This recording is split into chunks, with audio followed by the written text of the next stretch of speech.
colocar já para gravar e vou dividir com vocês aqui a tela que eu estava.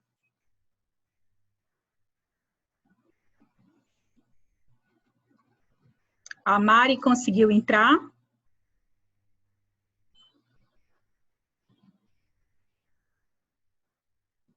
Pronto, agora sim.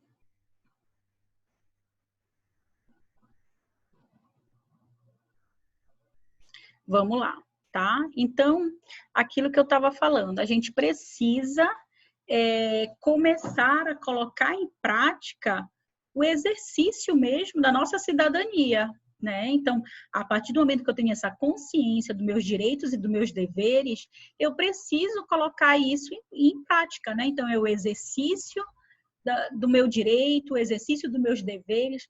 Para cada direito é um casamento, está sempre associado a um dever. Então, eu tenho direito de respeitar, né, de falar, de proferir as minhas ideias, mas eu tenho o dever de respeitar o do outro. Então, sempre pensar nesse binômio, nesse casamento, direito com dever. Tá? Geralmente a gente está numa sociedade que acha que só tem direitos, né, e não tem deveres. Não, você anota um contrato. No teu contrato você tem direitos e tem obrigações. Então, o que são as obrigações? Os seus deveres, né? Então, o que você tem que zelar por isso, né? O que você tem que fazer? Quais são as suas responsabilidades, tá? O que mais aqui? Todo ser humano tem igual direito de acesso ao serviço público do seu país. Olha só, todo ser humano tem igual direito de acesso ao serviço público do seu país. Então, o serviço público, gente, ele é para todos. Ele não é para quem mais precisa, ele não é para... Claro que acaba utilizando aquele que está numa situação de vulnerabilidade, de risco, de algum tipo de necessidade, de carência. Mas o serviço público é para todos. Então, independente de cor, de raça, de credo, de religião, de dinheiro ou não. A escola pública é para todos. Pode ter o filho de uma pessoa rica, como pode ter o filho de uma pessoa pobre. Tá? Então, serviço público é para todos, tá? Então, todo ser humano, pela sua condição única de ser humano, tem direito ao acesso aos serviços públicos. E aí, ele fala todo o serviço público, então não é só um ou outro, não. Todo o serviço público. A vontade do povo será a base da autoridade do governo. Essa vontade será expressa em eleições periódicas e legítimas, por sufrágio universal, por voto secreto ou processo equivalente que assegure a liberdade de voto. Vamos por parte aqui, que nem o Jack, né? Por parte. A vontade do povo será a base da autoridade do governo. O que é isso? O que esses países assinaram ali em 48? Ora, nós temos que começar a ter, ou então os que já tinham e o que tem, nós temos que levar em consideração a vontade do povo. Então, a vontade do povo se manifesta através de um poder, né, de um sistema aí democrático. Então, qual é a melhor maneira de se expressar isso? Ouvindo o público, né? Seja por meio de um referendo, seja por meio das eleições. E aqui ele fala, expressem eleições periódicas. Então, o que é isso? Periodicamente serão eleitos. Para quê? Para que não haja perpetuamento no poder. Tá? Então, a ideia dessas eleições periódicas, transitórias, que normalmente o mandato é de 4 anos, podendo ter uma reeleição, uma recondução por mais 4, totalizando aí 8 anos.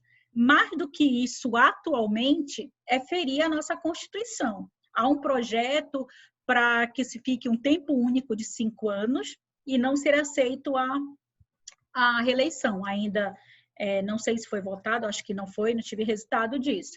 Mas, a princípio, o nosso sistema, ele é presidencialista, então a gente escolhe por meio das eleições diretas, que acontecem de 4 em 4 anos, com exceção dos senadores, que é de 8 em 8. Tá? Então, e aí, nesse momento, essas eleições, elas são sugeridas que sejam por meio do sufrágio universal. O que é o sufrágio universal? O voto. Voto secreto, né? Um voto secreto que pode ser papel, que pode ser um processo equivalente, uma máquina como a nossa, tá?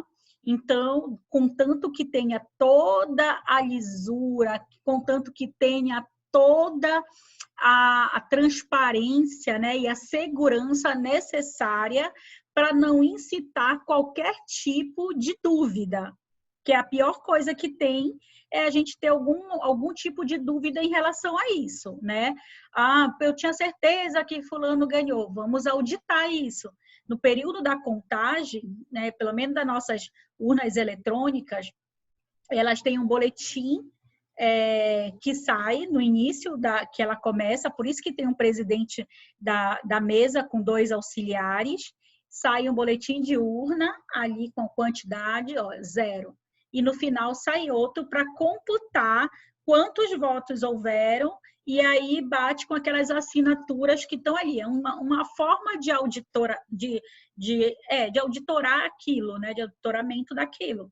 Mas temos aí algumas dúvidas, mas o TRE sempre se coloca, né, que é o meio seguro, e tomara que seja, porque acaba sendo um exemplo também para os outros países que às vezes levam semanas contando o voto.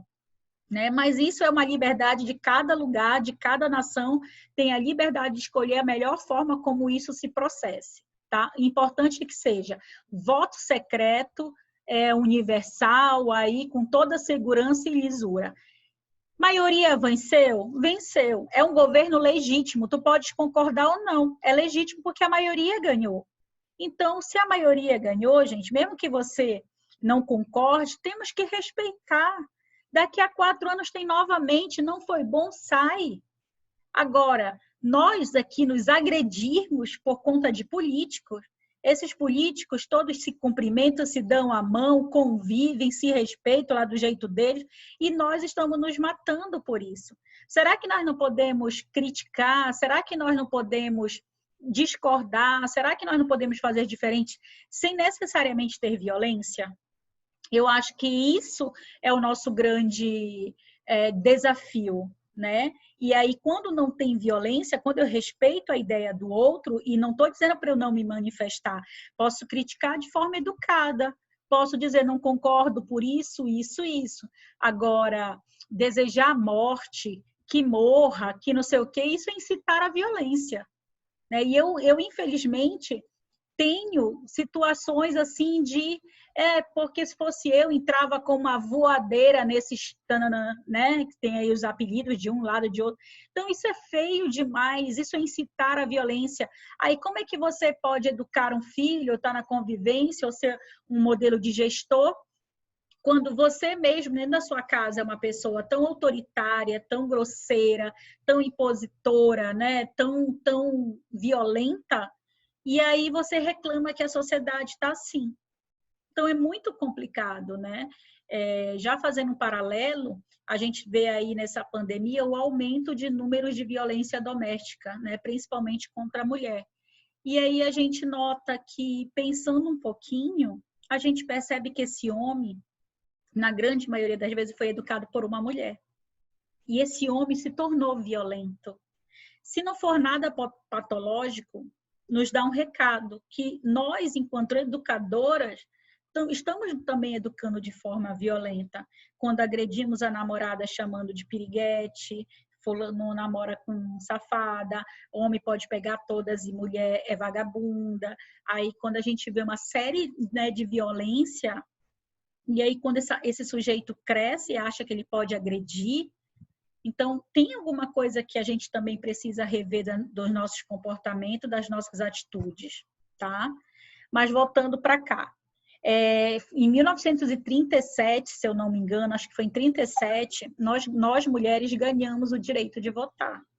Então, é muito pouco tempo, uma conquista nossa, se eu não me engano, governo de Getúlio Vargas, né? Nós ganhamos esse direito de votar. Então, isso é muito importante, a participação feminina, é muito importante que nós tenhamos representatividade na política. Então, se você tem esse chamado para a política, não no sentido politiqueiro ou de até enriquecimento, mas se você tem esse chamado de trabalhar para a coletividade, de ser um bom gestor, de fazer a diferença ali, principalmente, né, políticas públicas na nossa área, que seriam para minimizar esse déficit aí que traz por conta do sistema econômico, se você é muito bem-vinda, escolha ali o partido que melhor se adapte às suas crenças, às suas opiniões, se inscreva, participe.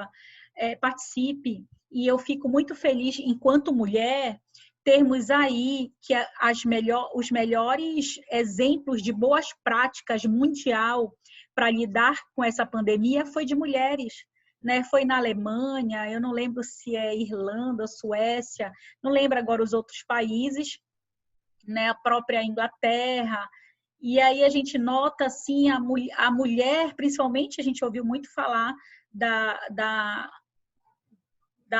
Alemanha, né, da Angela Merkel, então saindo à frente em tudo isso. Então, para a gente isso é motivo de muito orgulho. Por quê? Porque no momento tão hostil, o conhecimento técnico dela, associado com essa sensibilidade, puderam fazer diferença nesse momento. Então, enquanto mulher, isso muito me orgulha. E eu sei que poderia estar qualquer uma de nós aqui com essas oportunidades que provavelmente sairia um bom trabalho, né? Então, você, no exercício da sua prática, onde quer que você esteja, já comece a exercer, né, essa sensibilidade, a sua competência, essa postura flexível, humanizada, porque é isso que vai fazer toda a diferença daqui para frente. Que mais que eu tenho aqui? Aqui no artigo 23, todo ser humano tem direito ao trabalho, à livre escolha de emprego, a condições justas e favoráveis de trabalho e a proteção contra o desemprego. E aqui a gente tem, né, como a gente fez parte, assinou, é signatário, a gente incorporou isso também. Então, a gente tem a CLT, que é esse Código de Consolidação das Leis Trabalhistas, teve agora até uma reforma nessa condição para flexibilizar a questão aí empregatícia, mas temos que nos unir para que não abramos mão e percamos os nossos direitos fundamentais.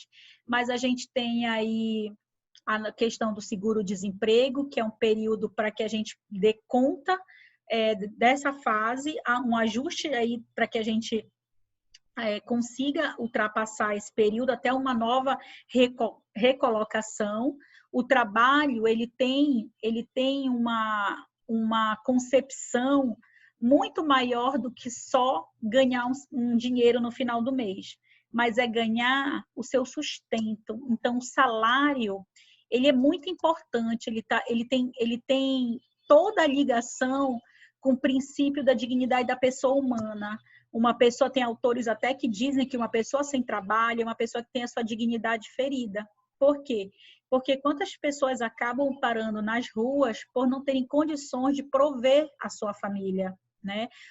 Pagar o seu aluguel, comprar comida, né? Levar o pão para casa, né? O santo pão para casa.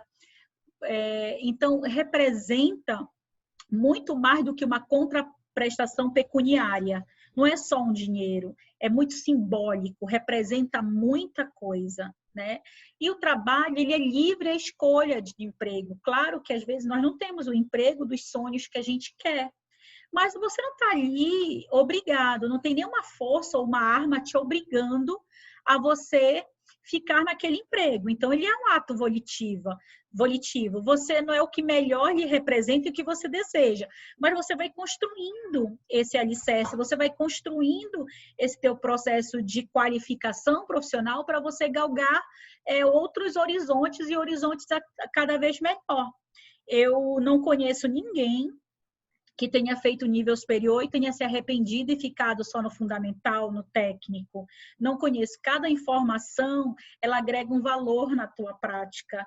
Então, o livro que você leu melhorou seu vocabulário, te deu mais um aporte teórico. O curso que você fez de digitação, né, de mexer nas redes e nos programas, também te qualificou enquanto profissional, né? Você conhecer outras línguas também te qualifica. Você se interessar por política, não por politicagem, também te qualifica. Você aprender um prato novo também te qualifica, né? Porque você vai treinando o teu raciocínio lógico, você está aberto aí à criatividade, a um processo criativo. Então, cada coisa que você aprende, não pense você que não fez a diferença, fez e muita diferença.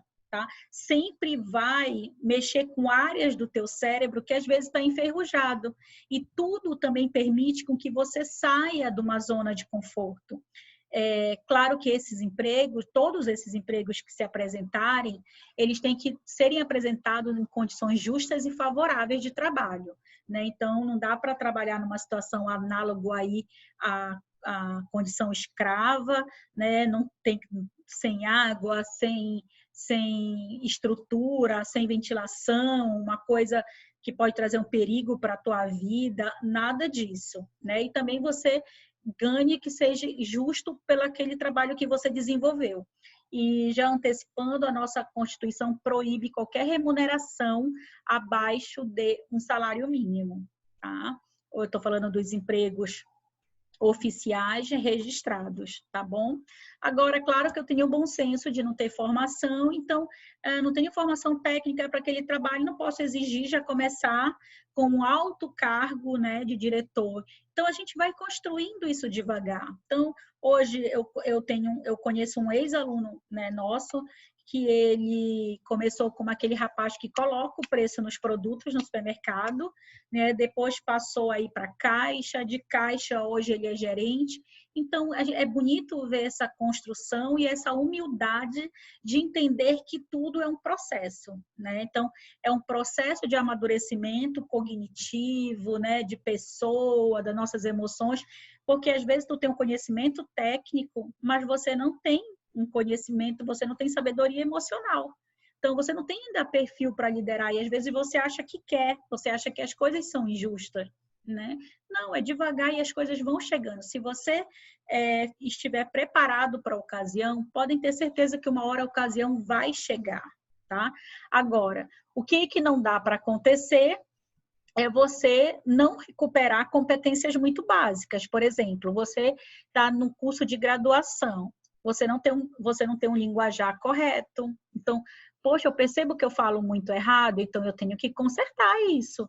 Ah, mas eu tive um estudo muito precário. Ok, você é adulto, agora você consegue perceber onde é que está as suas fragilidades e trabalhar isso. Vamos transformar isso em potencialidade. Então, eu preciso de uma gramática. Vamos atrás de uma gramática. Tem material na internet gratuito. Né? Tem videoaulas de língua portuguesa, de interpretação de texto. Então, você percebeu que, de repente, são essas as tuas habilidades básicas que precisam ser superadas? Vamos lá superar isso, tá? Não vamos ficar esperando só o poder público fazer sua parte. E a nossa parte, qual é? Né? E a nossa vida, principalmente agora no século XXI, é um constante aprendizado. Então, nós vamos nos capacitar a vida inteira. Nós vamos ter que estudar a vida inteira. Né? Então, é importante eu ter claro quais são as habilidades que eu preciso resgatar. Ah, futuramente, poxa, eu preciso ter uma língua, vamos treinar, vamos buscar. Poxa, professora, mas eu não dou conta, tem muito curso gratuito. Né? Eu estou o tempo todo buscando informação gratuita. Eu preciso ter o inglês sem condições no momento e eu estou tentando buscar ali. Né? Então, eu pego uma videoaula ali, consigo que o professor vá dar para um aluno, eu já entro no meio, pego dicas ali na internet, vou tentando me familiarizar com alguma coisa para tentar entender. E quanto mais adulto a gente é, mais dificuldade a gente tem. Mas a gente não vai esbarrar nessa dificuldade. Eu me lembro que quando eu me formei no espanhol, gente, eram pessoas de 18, 19 anos, acho que o mais velho. Aí imaginei o dobro da idade ali. Né? Então, podia, como em alguns momentos eu pensei, parar sim. Mas não é melhor terminar com 40, com 50, com 60 do que nunca fazer? Então, é essa cultura e esse paradigma que nós temos que romper com isso. romper. Eu vejo até a história da Lili, né, que está voltando, estudando. Isso é maravilhoso, isso são exemplos de pessoas maduras que poderiam entrar numa zona de conforto. Não, peraí, eu vou toda noite para ali, né? E assim, sucessivamente, N casos que a gente tem de experiências exitosas dessa forma. Então, vamos romper esse paradigma de achar que não é para você, é sim para você, e você pode melhorar o tempo inteiro. Ninguém é tão bom que não possa melhorar sempre. Embaixo, 23.2. Todo ser humano, sem qualquer distinção, tem direito a igual remuneração por igual trabalho. E aqui é uma luta, né? Essa questão do gênero, principalmente, né? Entre mulheres e homens, a gente vê ainda isso presente, já melhoramos muito, mas ainda tem uma diferença muito em relação à questão de gênero, né? De homens ainda estarem ganhando mais do que mulheres. A nossa luta é para que isso seja minimizado cada vez mais, e está sendo, nós já avançamos muito, mas ainda temos que percorrer. Né? No serviço público isso já não acontece mais, porque o concurso é para todos, então provas e títulos para o cidadão que ali se inscreve, então a gente não vê essa diferença.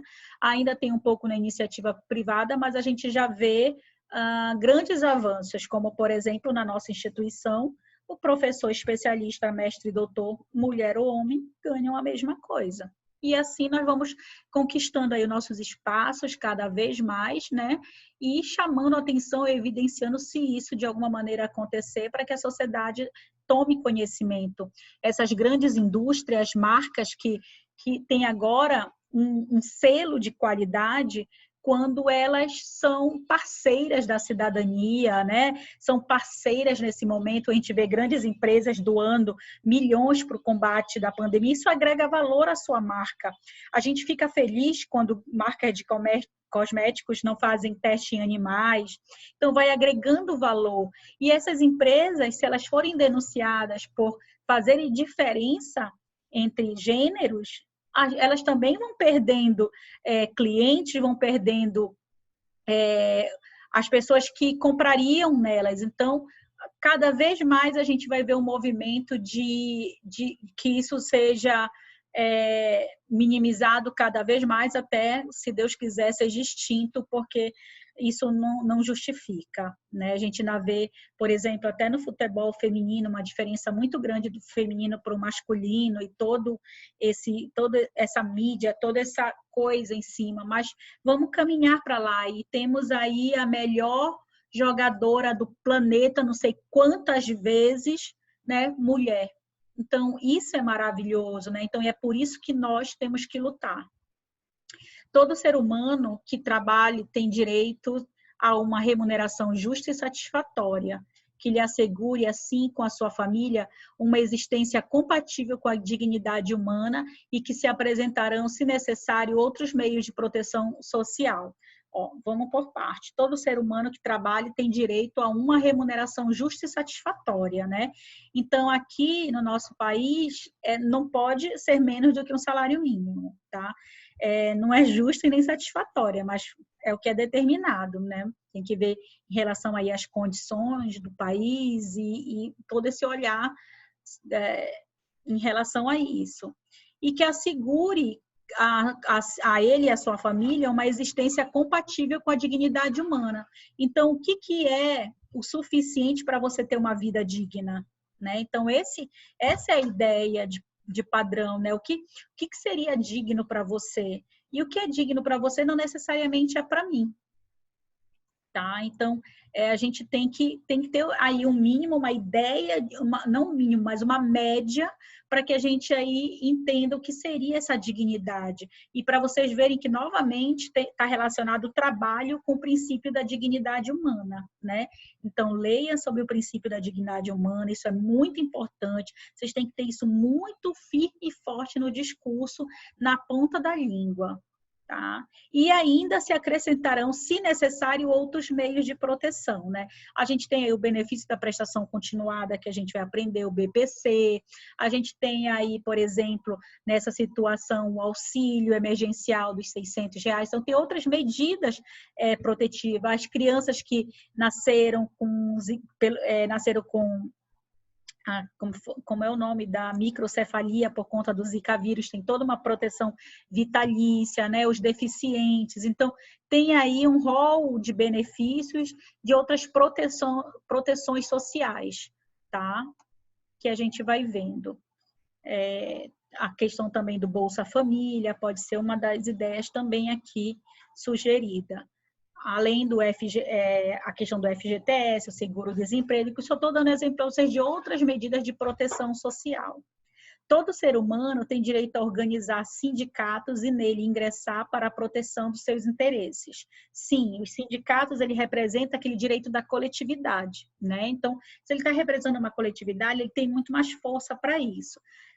Mas antes era obrigatório isso, né? Então, você era de uma determinada profissão ou atuando numa determinada profissão, você automaticamente já estava sindicalizado, era descontado uma parte no seu contra-cheque. Não, essa adesão agora ela é feita através de um ato volitivo. Vai ser perguntado se você quer participar. Aí sim, você vai ter essa representatividade. Então, você precisa expressar que você tem esse desejo, tá? Então, eu acho isso muito mais justo e acho isso muito mais moral, legal. Eu prefiro assim também. Depois a gente vem aqui para o 29, que diz o seguinte: todo ser humano tem deveres para com a comunidade. Olha que legal, gente. Não é só direito, como nós vimos. Todo ser humano, você, eu, qualquer pessoa, tem dever com a sua comunidade, em que o livre e o pleno desenvolvimento da sua personalidade é possível. Nós temos o direito aí, o dever de contribuir com a nossa coletividade, com os nossos familiares, com a nossa criança, com o nosso adolescente, né? Para que nós todos nos desenvolvamos com toda a segurança, com todo esse desenvolvimento saudável que a gente precisa para se constituir um adulto feliz, um adulto saudável. No exercício dos seus direitos e liberdades, todo ser humano estará sujeito apenas às limitações determinadas pela lei. Que limitações são essas? O que a lei te impuser. Por exemplo, não matar, não roubar, não furtar, não caluniar. Então, nós temos aí uma série de normativas no Código Penal e outras também de cunho administrativo, como multas, né, juros, que nós só vamos responder se elas já estiverem previamente determinadas, né, exclusivamente com o fim de assegurar o devido reconhecimento e respeito dos direitos e liberdades de outrem. Ou seja, é para assegurar você, contra uma atitude antijurídica, criminosa e que vai trazer algum dano para mim ou para você, né? E de satisfazer as justas exigências da moral, da ordem pública, do bem-estar de uma sociedade democrática. Ora, nós vivemos numa sociedade democrática onde todos nós temos direitos e obrigações.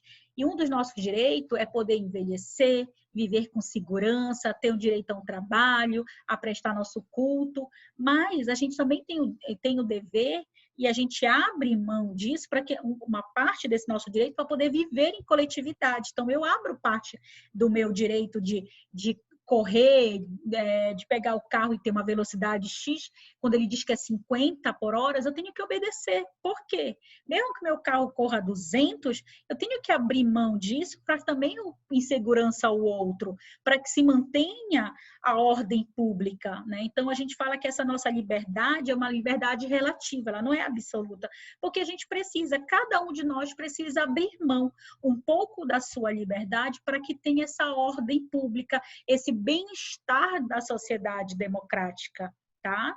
Então, por exemplo, agora você tem o direito de sair, mas você agora está abrindo mão dele, você está respeitando um decreto, que é uma normativa, sob pena de ser multado, porque para o bem não só seu, dos que convivem com você, mas de todos à sua volta, certo?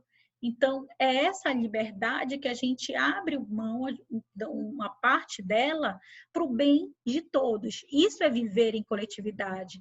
Lá na turma de vocês, e alguns querem a camisa azul, outro preta. Qual é a maioria? A maioria venceu por um voto. Não é porque o que queria preto e o verde ganhou, que agora vai dar as costas. Temos que aprender a exercitar isso. Não, agora, ora, você, na próxima, o preto ganha. E assim vai. Então, quando a gente põe essas pequenas eleições, essas pequenas vontades da coletividade nas escolhas, escolha da formatura, da empresa, escolha do representante de classe, escolha da camisa, a gente nada mais está fazendo do que exercitar o nosso direito de escolha, exercitar esse sistema democrático, né? Respeitar a maioria que venceu, que não significa que eu concorde, mas vou colaborar para dar certo. Tá? São as posturas mudando pelo bem do quê? Do bem-estar da sociedade, de uma sociedade que eu prezo por ser democrática. Por quê? Porque uma sociedade que não é democrática, ela é uma sociedade ditatorial, e aí ela vai ser imposta pela força.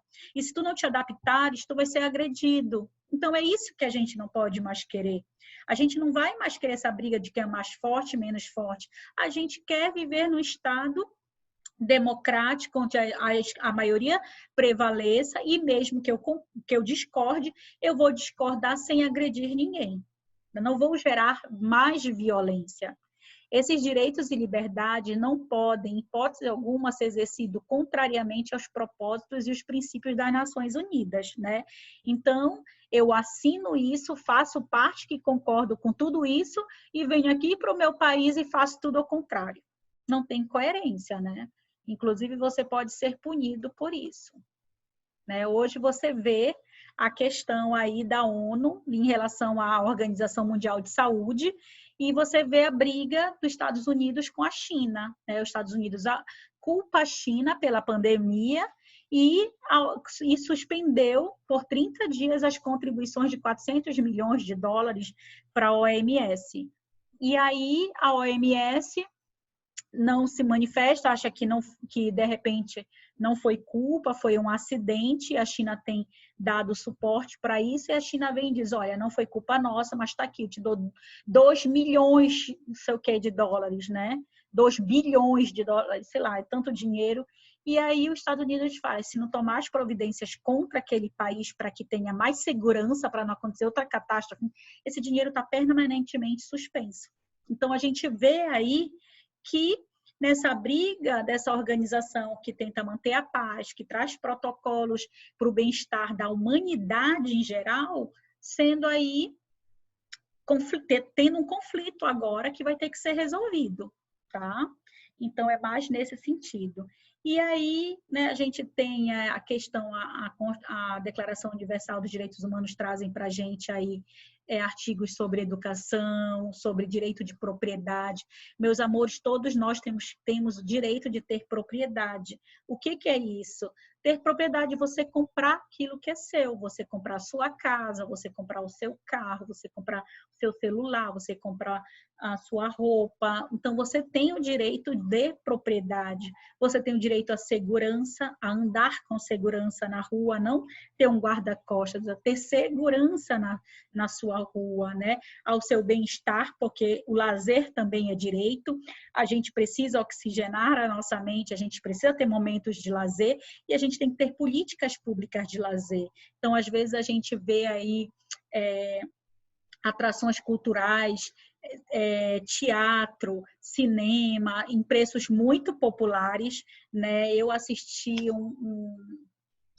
não lembro do sei o que da ópera, que foi muito legal por R$10 no Teatro da Paz. Então, tem lugares que até 200, sei lá quanto. Mas eu e meu marido, a gente foi nos de R$10, assistimos a mesma coisa do que a pessoa que pagou 200. Se a pessoa que pagou 200 tem condições, ok. Mas o nosso foi R$20 e mais o lanche no final. E assistimos um espetáculo incrível. A gente gosta muito de teatro. E as pessoas falam, teatro é para rico. Não, nós somos duros e fomos para o teatro. Então, é mais a gente estar aberto para conhecer mais uma linguagem do qual a gente, às vezes, não está acostumado. Então, vamos tentar aberto a isso. Uma caminhada, né? A orla aqui de Belém foi criada com a justificativa do interesse popular de ter um espaço para lazer. Por quê? Porque lazer também é um direito fundamental.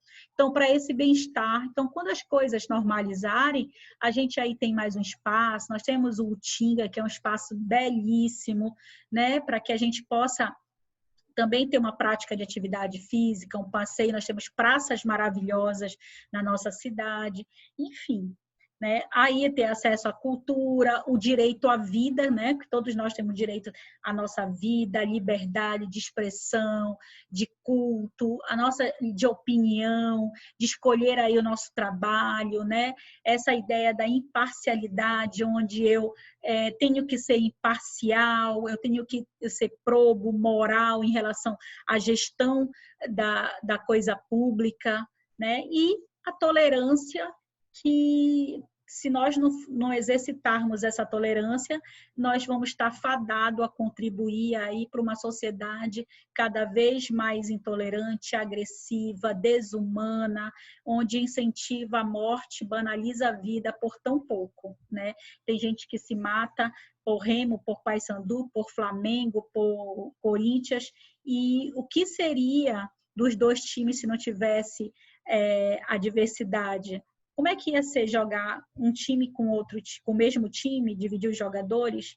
Então, infelizmente, nós estamos aí numa sociedade adoecida, onde nós precisamos repensar muito nos direitos humanos e como nós escolhemos áreas onde nós vamos estar auxiliando esse cidadão a ter conhecimento do seu direito, a buscar que ele seja efetivado, tutelado pelo poder público ou pela iniciativa privada ou pelo terceiro setor. É importante que nós conheçamos, mas mais do que isso, nós nos apropriemos dele. Porque como é que você vai auxiliar alguém sendo que você descumpre?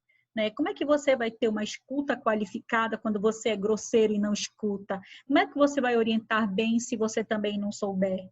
Então, uma boa intervenção, e vocês vão ver isso nas dimensões do exercício do profissional da assistência social, um bom trabalho perpassa também pela uma boa intervenção. E para essa intervenção ser boa, a pessoa tem que ter conhecimento, tem que colocar os instrumentos operativos, né, práticos aí, teóricos operativos em prática, a questão da ética, da pesquisa constante, né, desse aprendizado constante, para que você tenha uma prática enquanto assistente social mais competente possível, tá? Então, eu encerro a Declaração Universal dos Direitos do Homem, né, aqui. Foram os principais artigos que eu achei importante para nos dar uma ideia. A nossa sala está terminando, tem 2 minutinhos para isso. E eu quero dizer para vocês que a partir de amanhã a gente já entra na nossa Constituição. E quem puder já ler, dá uma lida no preâmbulo, dá uma lida no artigo 1º. Nosso foco é o artigo 5º, mas eu vou fazer esse preâmbulo para vocês verem a belezura que nós temos na nossa mão e que não dá para entender como nós, enquanto cidadãos, não tivemos acesso a isso há mais tempo, tá? Então, muito obrigada por hoje. A gente se vê, né? Nós nos vemos amanhã e eu espero que todos tenham uma noite abençoada.